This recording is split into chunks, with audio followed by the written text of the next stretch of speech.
ನಮಸ್ಕಾರ. ಇವತ್ತು ಅದೇ ನಮ್ಮ ತೋಟದಿಂದಲೇ ನಾನು ವಿಡಿಯೋ ಮಾಡ್ತಾಯಿದ್ದೀನಿ. ನಿಮ್ಮ ತೋಟದ ಮೇಲೆಲ್ಲ, ತೆಂಗಿನ ತೋಟದ ಮೇಲೆಲ್ಲ ನೀರು ಬಂದುಬಿಟ್ಟಿದೆ ನೋಡಿ. ಮತ್ತೆ ನೆರೆ ಬಂದಿದೆ. ನಿನ್ನೆ ತುಂಬ ಮಳೆ ಬಂದಿದೆ, ಗಾಳಿಯಿಂದ ಬಂದಿದೆ. ಹಾಗಾಗಿ ಈ ಥರ ನೆರೆ ಬಂದಿದೆ. ನಮ್ಮ ಬೋಟಲ್ಲೇ ಇವಾಗ ನಾವು ಈ ನೆರೆ ಇದರಲ್ಲಿ ಒಂದು ರೌಂಡ್ ಹೋಗಿ ಬರೋಣ. ಸೊ ಇದು ನಮ್ಮದೇ ಬೋಟು.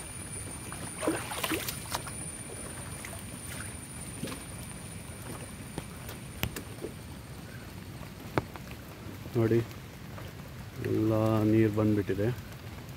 ಇನ್ನೇನು ನೀರು ಕಡಿಮೆ ಆಯಿತು, ನೆರೆ ಕಡಿಮೆ ಆಯಿತು ಅಂತ ಅಂದ್ಕೊಳ್ತಾ ಇದ್ವಿ. ಬಟ್ ನಿನ್ನೆ ರಾತ್ರಿ ತುಂಬ ಅಂದರೆ ತುಂಬ ಮಳೆ ಬಂದಿರೋದ್ರಿಂದ ಈ ಥರ ನೆರೆ ಬಂದಿದೆ.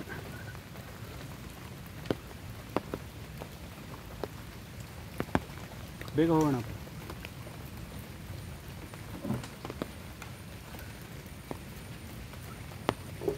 ನಾನಿವಾಗ ಬೋಟ್ನಲ್ಲೇ ಹೋಗ್ತಾ ಇದ್ದೀನಿ. ಅಪ್ಪ ಹೊರಡೋಣ. ಅಪ್ಪ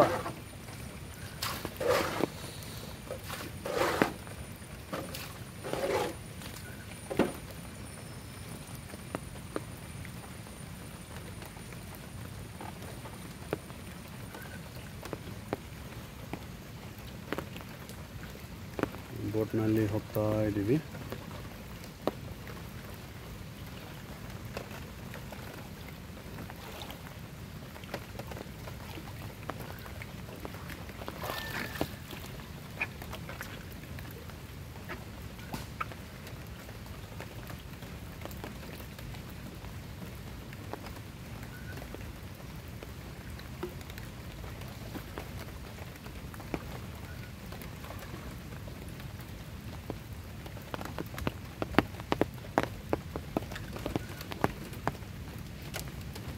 ನೋಡ್ಬೋದು, ಎಲ್ಲ ಕಡೆ ನೀರು ತುಂಬಿಕೊಂಡಿದೆ. ಇದು ನಮ್ಮ ಕುಂದಾಪುರ ಹತ್ತಿರ ಇರೋ ಒಂದು ಚುಂಗಿಗುಡ್ಡೆ ಅಂತ ಒಂದು ಪ್ಲೇಸು. ನೋಡಿ, ಬಾಳೆ, ತೆಂಗು ಎಲ್ಲ ಮುಳ್ಕೊಂಡ್ಬಿಟ್ಟಿದೆ.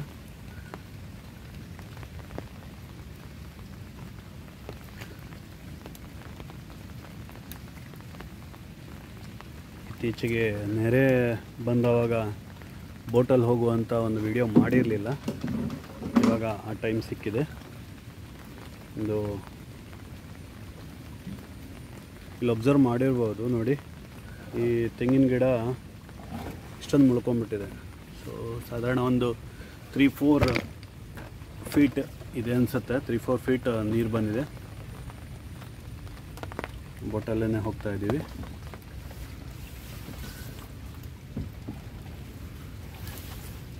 ನಮ್ಮ ತೋಟದಲ್ಲೇ ಇದ್ದೀವಿ. ಸೊ ಹೀಗೆ ಫುಲ್ ನೀರು ಬರ್ತದೆ. ನಾರ್ಮಲಿ ಜೂನ್, ಜುಲೈ, ಆಗಸ್ಟಲ್ಲಿ ನಮ್ಮ ಈ ಕರಾವಳಿ ಕರ್ನಾಟಕ ಈ ಪ್ರದೇಶದಲ್ಲಿ ಮಳೆ ಜಾಸ್ತಿ ಆದವಾಗ, ಗಾಳಿ ಬಂದವಾಗ ಈ ಥರ ನೆರೆ ಬರೋದು ಸಹಜ ಆಗಿರ್ತದೆ.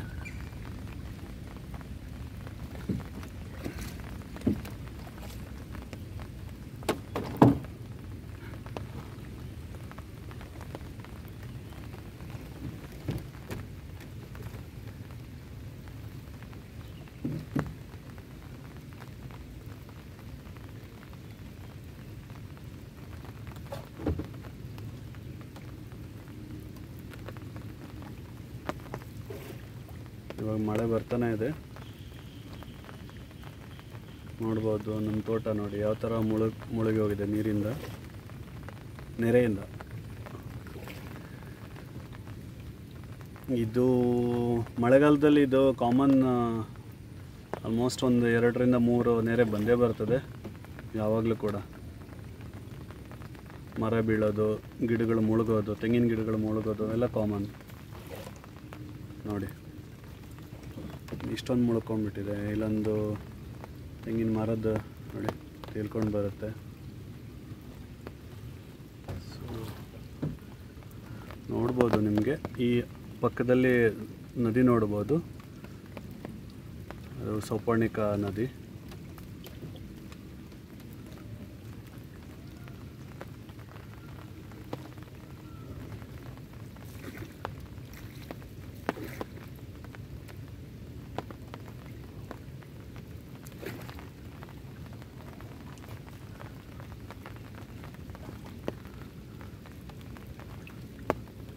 ತುಂಬ ವರ್ಷ ಆದಮೇಲೆ ನೆರೆ ಊರಿಗೆ ಬಂದವಾಗ ಈ ನೆರೆಯಲ್ಲಿ ವಿಡಿಯೋ ಮಾಡುವಂಥ ಒಂದು ಆಪರ್ಚುನಿಟಿ ಸಿಕ್ತು, ಹಾಗಾಗಿ ವಿಡಿಯೋ ಮಾಡಿದ್ದೀನಿ. ಎಲ್ಲ ಮರದ ಬುಡದ ಮೇಲೆ ನೀರು ಬಂದಿದೆ.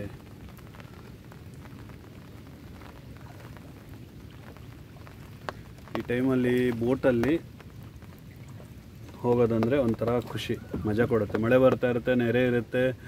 ಈ ಬೋಟಲ್ಲಿ ರೈಡ್ ಮಾಡೋದಂದರೆ ಒಂಥರ ಖುಷಿ.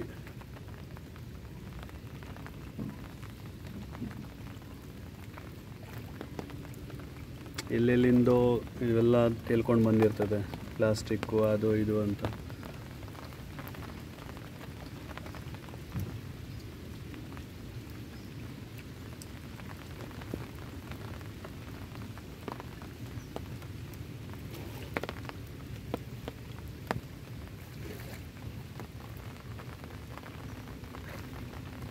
ಬರೀ ಮುಳುಗಿದ ತೆಂಗಿನ ಮರ ಮಾತ್ರ ಕಾಣಿಸ್ತದೆ ಇಲ್ಲಿ.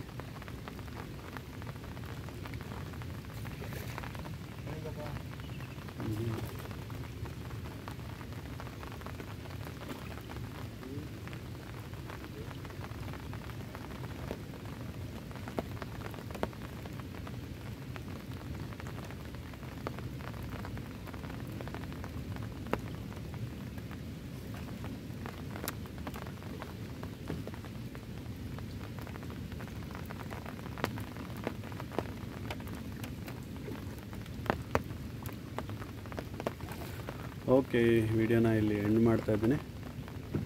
Thank you.